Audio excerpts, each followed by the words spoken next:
Baiklah, Assalamualaikum warahmatullahi wabarakatuh. Perkenalkan, nama saya Putri Samila dengan NIM C1C021020. Di sini saya akan mempresentasikan materi mengenai aspek keperilakuan pada akuntansi pertanggungjawaban dengan dosen pengampu Bapak Wirmi Eka Putra SEMSI selaku dosen pengampu mata kuliah akuntansi keperilakuan. Langsung saja untuk materi yang pertama, di sini saya akan membahas mengenai akuntansi pertanggungjawaban. Nah, pengertian dari akuntansi pertanggungjawaban menurut Hassen dan Mowen pada tahun 2006 adalah sistem yang mengukur berbagai hasil yang dicapai oleh setiap pusat pertanggungjawaban menurut informasi yang dibutuhkan oleh manajer untuk mengoperasikan pusat pertanggungjawabannya. Lalu, sasaran untuk akuntansi pertanggungjawaban terbagi menjadi 8. Yang pertama yaitu kemudahan identifikasi, kedua keuntungan motivasional, ketiga tersediaan data, keempat kesiapan informasi, kelima perencanaan dan pengambilan keputusan, keenam pendelegasian dan pengendalian, ketujuh prinsip-prinsip dan akuntansi pertanggungjawaban, dan yang kedelapan input dan output. Selanjutnya ada tujuan dari akuntansi pertanggungjawaban. Akuntansi pertanggungjawaban adalah metode berbagi struktur organisasi ke dalam berbagai pusat pertanggungjawaban untuk mengukur kinerjanya. Dengan kata lain, akuntansi pertanggungjawaban adalah perangkat untuk mengukur pengukuran kinerja divisi.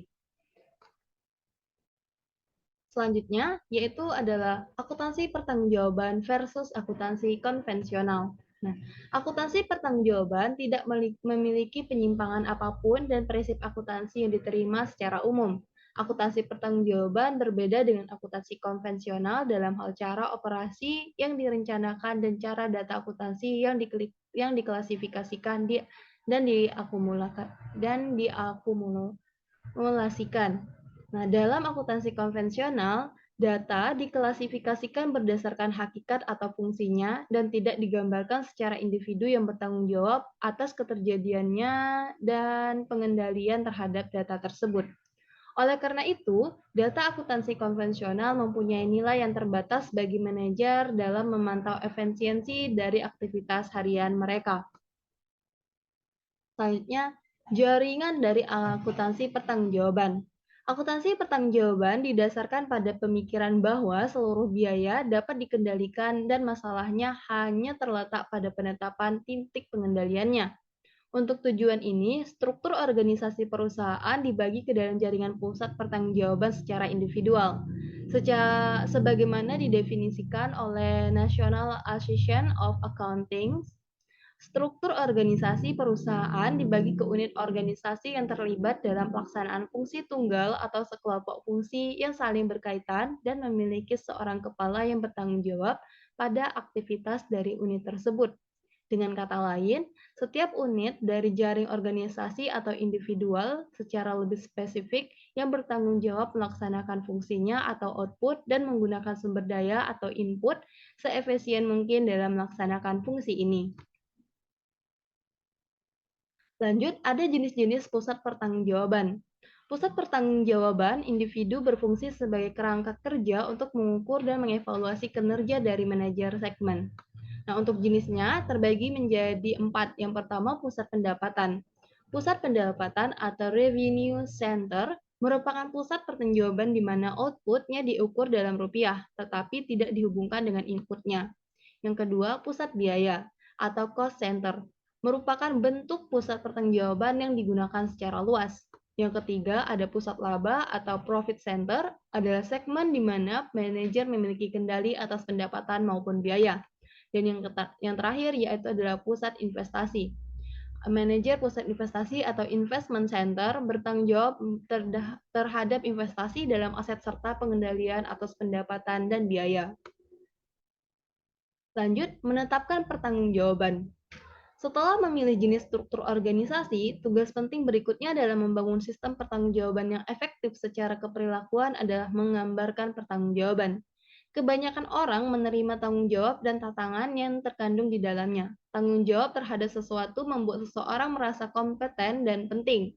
Hal tersebut mengimplementasikan wewenang pengambil keputusan dan dapat memotivasi mereka untuk memperbaiki kinerjanya.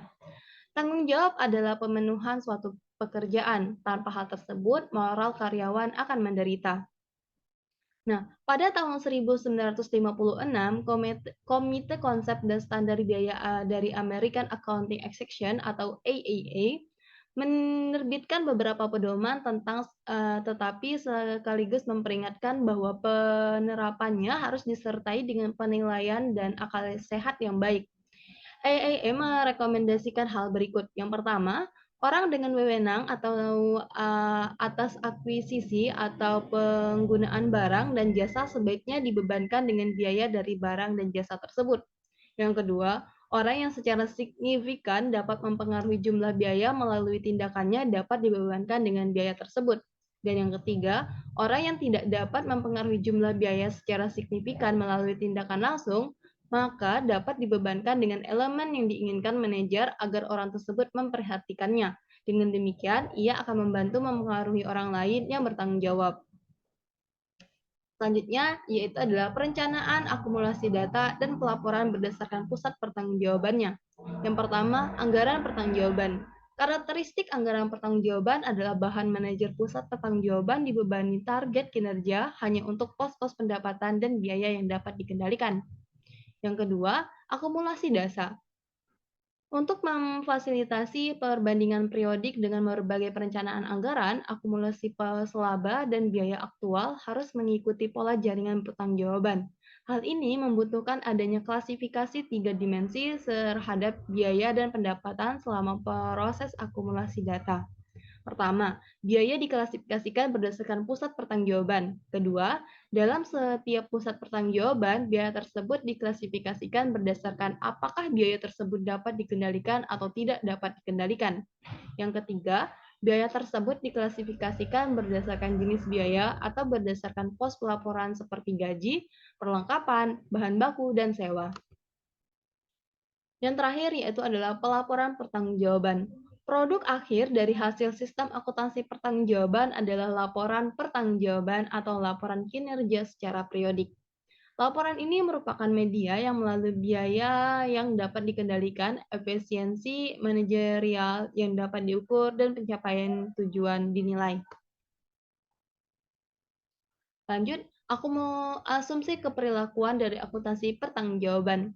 Perencanaan pertanggungjawaban akumulasi data dan sistem pelaporan didasarkan pada beberapa asumsi yang berkenaan dengan operasi dan perilaku manusia berikut ini. Yang pertama, manajemen berdasarkan pengecualian adalah mencukupi untuk mengendalikan operasi secara efektif. Yang kedua, manajemen berdasarkan tujuan akan menghasilkan anggaran, biaya standar, tujuan organisasi, dan rencana praktis untuk mencapainya yang ditujui bersama.